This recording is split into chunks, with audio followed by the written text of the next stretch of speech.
Assalamualaikum warahmatullahi wabarakatuh. Kami dari kelompok 3 akan mempresentasikan hasil rancangan studi kasus yang ada di perusahaan Madani Sejahtera. Yang pertama, profil perusahaan. Tuan Putra mendirikan usaha pada tahun 2018. Usaha tersebut diberi nama Madani Sejahtera yang beralamat di Karawang, Yogyakarta nomor 10. Usaha ini bergerak di bidang servis, jasa warnet, jasa fotokopi, dan lain-lain. Awalnya Tuan Putra hanya memiliki 2 karyawan, dan sekarang Tuan Putra memiliki 9 karyawan, dan Tuan Putra memiliki NPWP. 2. Bentuk usaha. Bentuk usaha itu sendiri terdiri dari 2, yaitu CV dan PT. Di kasus ini, usaha yang dijalani Tuan Putra berbentuk CV karena tidak ada yang menanam saham. Tuan Putra pemilik usaha ini. Dikukuhkan PKP atau non-PKP. PKP adalah pengusaha, baik orang pribadi maupun badan, yang melakukan penyerahan barang kena pajak berdasarkan Undang-Undang PPN tahun 1984 serta perubahannya. Sedangkan pengusaha non-PKP adalah pengusaha yang belum dikukuhkan sebagai PKP. Dalam kasus Tuan Putra, usaha yang dikukuhkan sebagai PKP karena omset yang diterima per bulan dari usaha tersebut sekitar 250 juta. Jadi peredaran bruto selama 1 tahun mencapai 3 miliar dan memenuhi syarat sebagai PKP.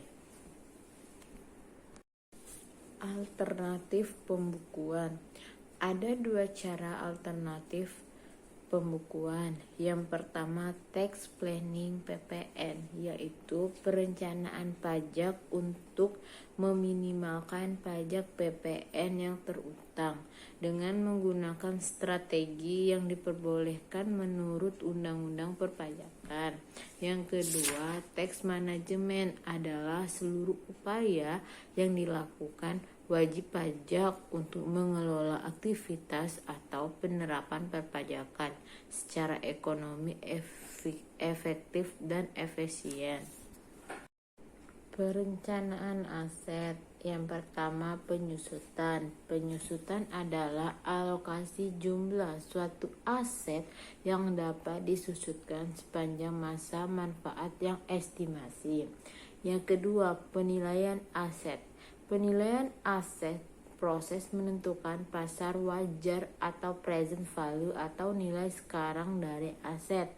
Yang ketiga, sistem pembelian. Apa sih itu sistem pembelian?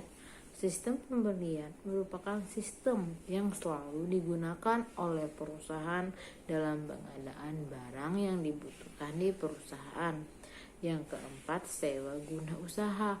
Sewa guna usaha adalah suatu kontrak antara pemilik barang modal dengan pengguna barang modal. Sewa guna usaha ini dibedakan menjadi 2, sewa guna usaha dengan opsi dan sewa guna usaha tanpa opsi. Perencanaan PPH pasal 21, 22, 23, final 24 dan 25. Yang pertama itu ada PPH pasal 21.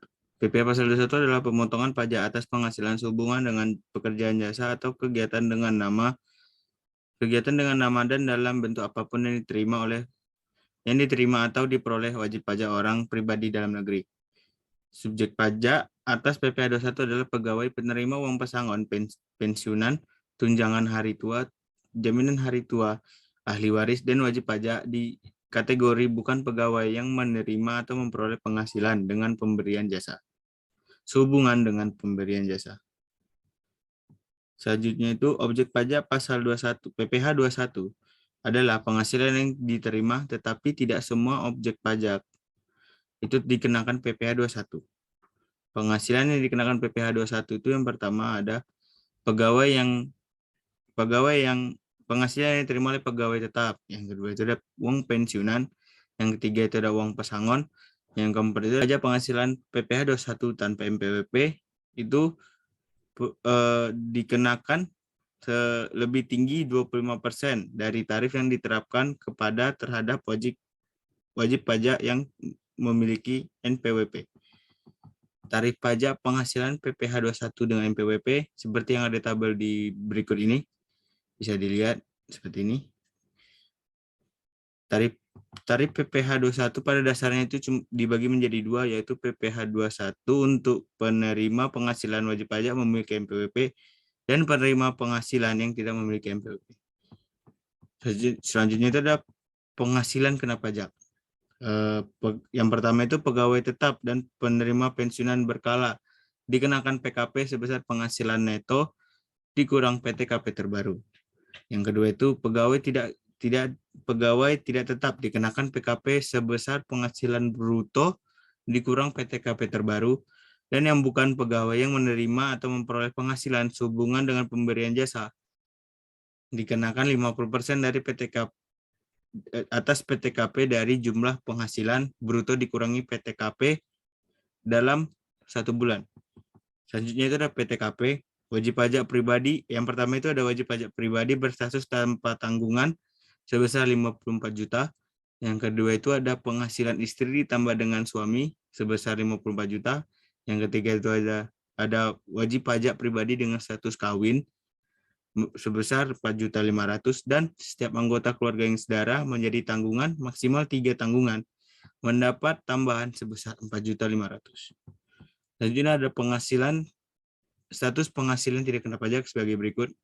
Ini ya, TK01 itu, kedua itu ada status kawin, yang ketiga itu ada status PTKP digabung.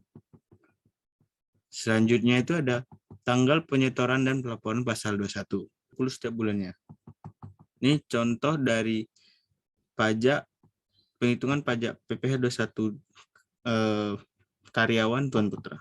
Seperti ini contoh penghitungannya. Ya, selanjutnya itu ada PPh pasal 22. Menurut Undang-Undang Penghasilan Nomor 36 Tahun 2008, pajak penghasilan pasal 22 adalah bentuk pemotongan atau pungutan pajak yang dilakukan satu pihak terhadap wajib pajak dan berkaitan dengan perdagangan barang. Pada umumnya PPh 21 ini dikenakan terhadap perdagangan barang yang dianggap menguntungkan sehingga baik penjual maupun pembelinya dapat menerima keuntungan dari perdagangan tersebut. Selanjutnya itu ada objek PPh pasal 22 itu sesuai dengan Peraturan Menteri Keuangan Nomor 34 PMK 010 tahun 2017. Itu yang pertama ada impor barang dan ekspor. Yang kedua itu ada pembayaran atas pembelian barang. Yang ketiga adalah pembayaran atas pembelian barang dengan mekanisme uang persediaan atau up. Selanjutnya itu adalah subjek pajak pasal 22. Subjeknya tentu saja diperuntukkan untuk badan-badan usaha tertentu baik milik pemerintah maupun swasta yang melakukan kegiatan ekspor, impor, dan reimpor. Selanjutnya itu ada tarif PPh pasal 22. Yang pertama itu ada atas impor, yaitu menggunakan angka pengenal atau API sebesar 2,5% dikali nilai impor. Yang kedua itu ada non-API sebesar 7,5% dikali nilai impor. Dan yang ketiga itu ada yang tidak dikuasai sebesar 7,5% dikali harga jual lelang. Selanjutnya itu ada atas pembelian barang yang dilakukan oleh DJPB, bendahara pemerintahan, BUMN atau BUMD sebesar 1,5% dari harga pembelian itu tidak termasuk PPN dan tidak final. Yang ketiga itu ada atas penjualan produksi. Penjualan hasil produksi ditetapkan berdasarkan keputusan Direktorat Jenderal Pajak, yaitu kertas senilai 0,1% dikali DPP PPN tidak final.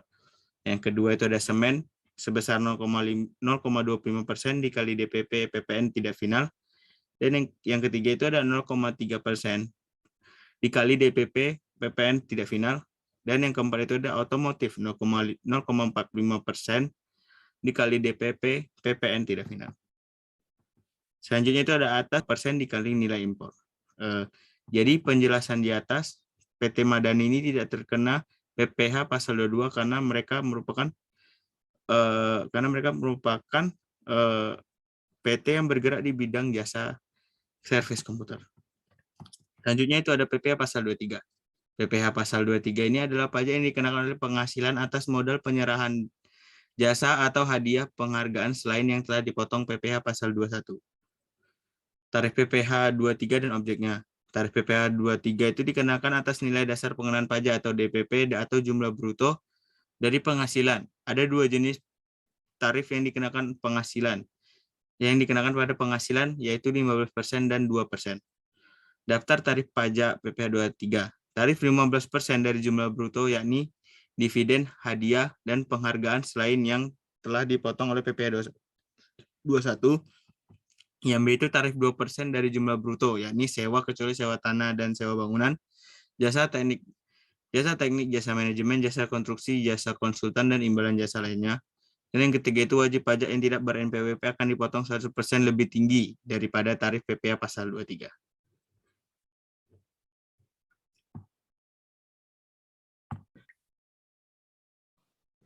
Selanjutnya ada PPh final.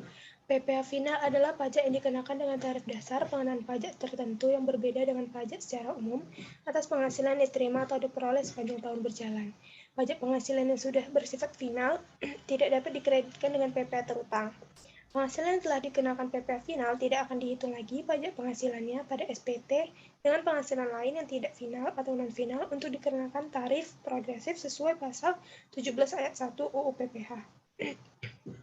Kelompok PPh final berdasarkan pasal dalam UU PPh yaitu ada PPh final pasal dengan deposito, hadiah utama, penghasilan tertentu, dan lain-lain. Yang kedua ada PPh final pasal 15. Yang ketiga ada PPh final pasal 17 ayat 2C. Terus ada objek pajak final berdasarkan pasal 4 ayat 2, yaitu ada objek PPh final atas bunga deposito, objek PPh final atas tabungan lainnya, objek PPh final atas bunga obligasi, objek PPh dan lain-lain. PPh final yang harus dibayarkan Tuan Putra diketahui omset per bulan 250 juta, lalu 0,5% dikalikan dengan 250 juta, hasilnya adalah 1.250.000. Selanjutnya ada PPh pasal 24. PPh pasal 24 adalah peraturan yang mengatur hak wajib pajak untuk memanfaatkan kredit pajak mereka di luar negeri untuk mengurangi nilai pajak terutang yang dimiliki di Indonesia.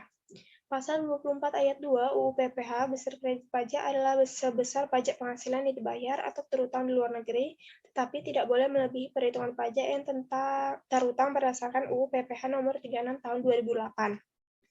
Subjek dan objek pajak PPh pasal 24 yaitu wajib pajak dalam negeri yang terutang pajak atas seluruh penghasilan, termasuk penghasilan yang diterima atau diperoleh dari luar negeri.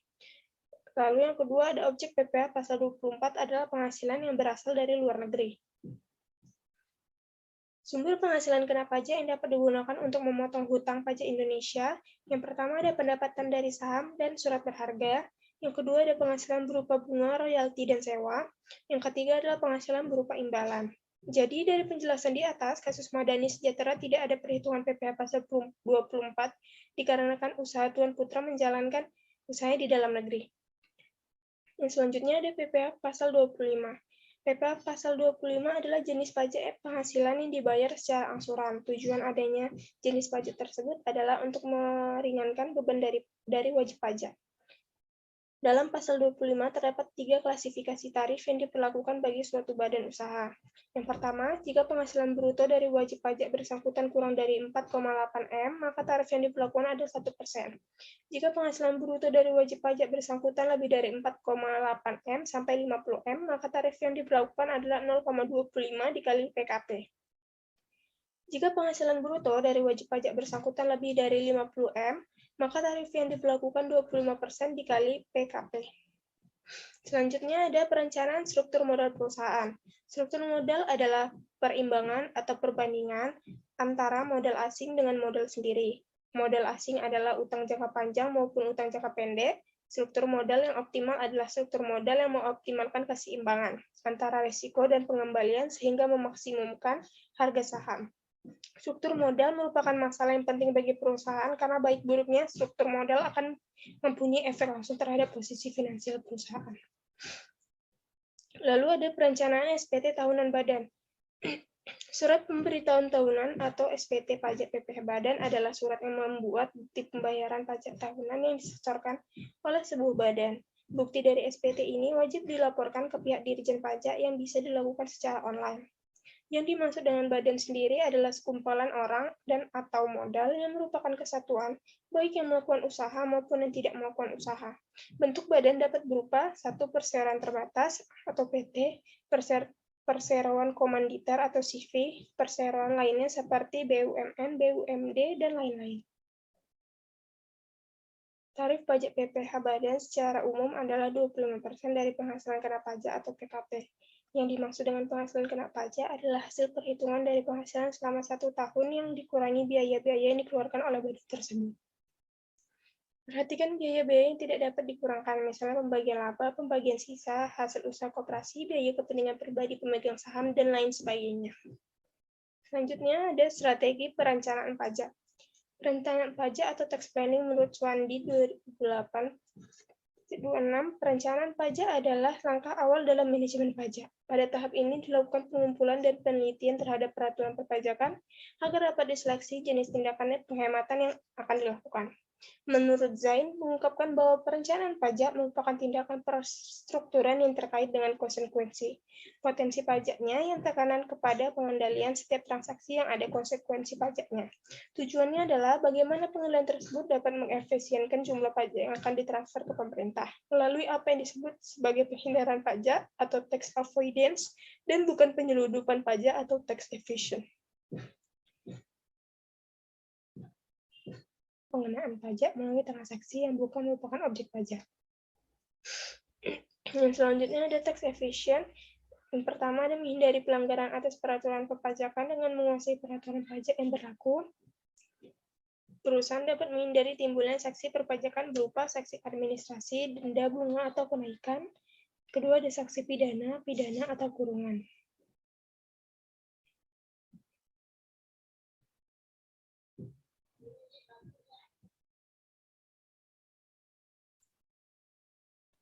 Yang kedua, menunda pembayaran kewajiban pajak.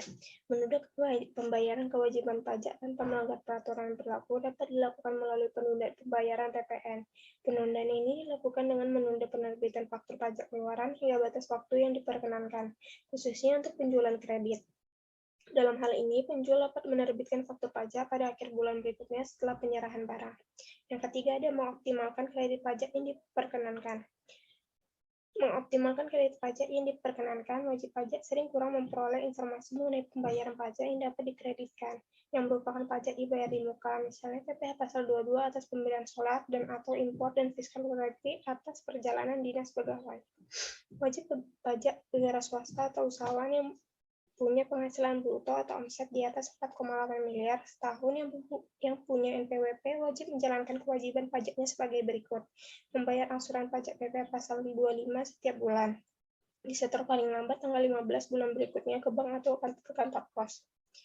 Kedua, ada melaporkan SPT PPh Pasal 25 setiap bulan apabila statusnya nihil atau tidak ada pembayaran. Kalau status kurang bayar, ada pembayaran setiap bulan, maka tidak wajib melaporkan SPT masa PPh Pasal 25 selama sudah memegang bukti setor yang telah divalidasi dengan nomor transaksi penerimaan negara. Ketiga, ada lapor SPT masa PPN setiap bulan khusus untuk yang sudah dikukuhkan sebagai PKP. Selanjutnya ada perencanaan pajak yang dilakukan, yaitu memberikan tunjangan jabatan sebesar 2 juta dan mendapatkan tunjangan transportasi sebesar 2 juta dan tunjangan pajak, menyediakan fasilitas rumah bagi karyawan dan memberikan 30 kilo beras untuk semua karyawan setiap bulan.